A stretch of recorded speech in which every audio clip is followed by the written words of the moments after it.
Okay, continuing with Anne Frank's diary. This is Saturday, November 7th, 1942. It's been 8 days since her last entry. I think this is the longest period she's gone between entries. Like I said, she started writing pretty frequently every day when they first got into the secret annex, and since then she's been writing more sporadically. Dear Kitty, Mummy is frightfully irritable, and that always seems to herald unpleasantness for me. It is just chance that Daddy and Mummy never rebuke Margot, and that they always drop on me for everything. Yesterday evening, for instance, Margot was reading a book with lovely drawings in it. She got up and went upstairs, put the book down, ready to go on with it later. I wasn't doing anything, so I picked up the book and started looking at the pictures. Margot came back, saw her book in my hands, wrinkled her forehead, and asked for the book back. Just because I wanted to look a little further on, Margot got more and more angry. Then Mummy joined in. Give the book to Margot. She was reading it, she said. Daddy came into my room. He didn't even know what was it all about, but saw the injured look on Margot's face and promptly dropped on me. I'd like to see what you'd say if Margot ever started looking at one of your books. I gave way at once, let the book down, and left the room, offended, as they thought.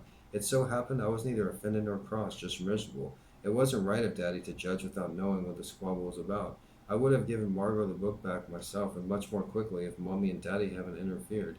They took Margot's part at once, as though she were the victim of some great injustice. I know, she has a great point, Anne does, and Anne would probably share her book. It's obvious that Mummy would stick up for Margot. She and Margot always do back each other up. I'm so used to that I'm utterly indifferent to both Mummy's drawing and Margot's mood. So even when she's full of anger and rage, she's still a great writer, this young girl.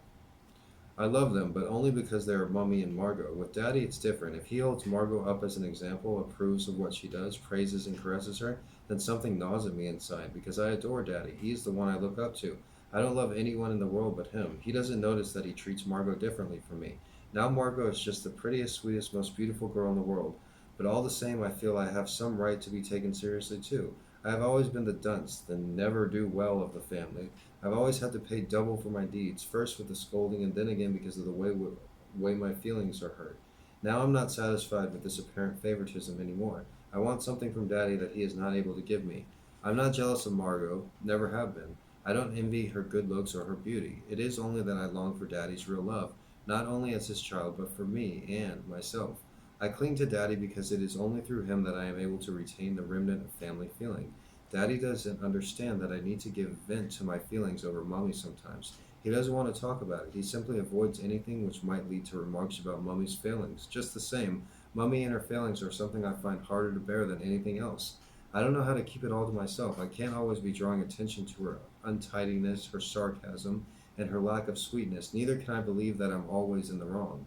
We are exact opposites in everything, so naturally we are bound to run up against each other. I don't pronounce judgment on Mummy's character, for that is something I can't judge. I only look at her as a mother, and she just doesn't succeed in being that to me. I have to be my own mother. I've drawn myself apart from them all. I am my own skipper, and later on I shall see what comes to land. All this comes about particularly because I have in my mind's eye an image of what a perfect mother and wife should be, and in her whom I must call mother I find no trace of that image. I am always making resolutions not to notice Mummy's bad example. I want to see only the good side of her and to seek in myself what I cannot find in her. But it doesn't work. And the worst of it is that neither Daddy nor Mummy understands this gap in my life, and I blame them for it. I wonder if anyone can ever succeed in making their children absolutely content. Sometimes I believe that God wants me to try me.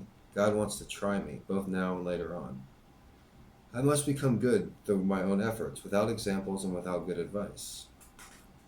And then later on I shall be all the stronger. Who besides me will ever read these letters? From whom but myself shall I get comfort? As I need comforting often, I frequently feel weak and dissatisfied with myself. My shortcomings are too great. I know this, and every day I try to improve myself again and again. You're very inspiring, and I'm so glad, and people are reading more than you'd ever know, Anne. My treatment varies so much. One day Anne is so sensible and is allowed to know everything, and the next day I hear that Anne is just a silly little goat who doesn't know anything at all, imagines that she learned a wonderful lot from books.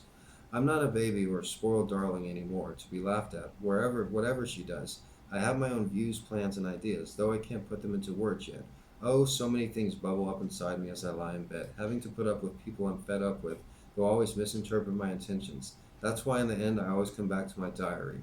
That is where I start and finish, because Kitty is always patient, I'll promise her that I shall persevere in spite of everything and find my own way through it all and swallow my tears. I only wish I could see the results, already or occasionally receive encouragement from someone who loves me.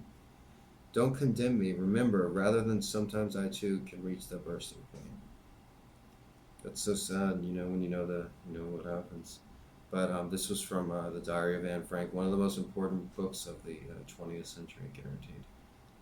Thank you for listening. If you enjoyed my reading, click the thumbs up button. I'm trying to help click the subscribe button.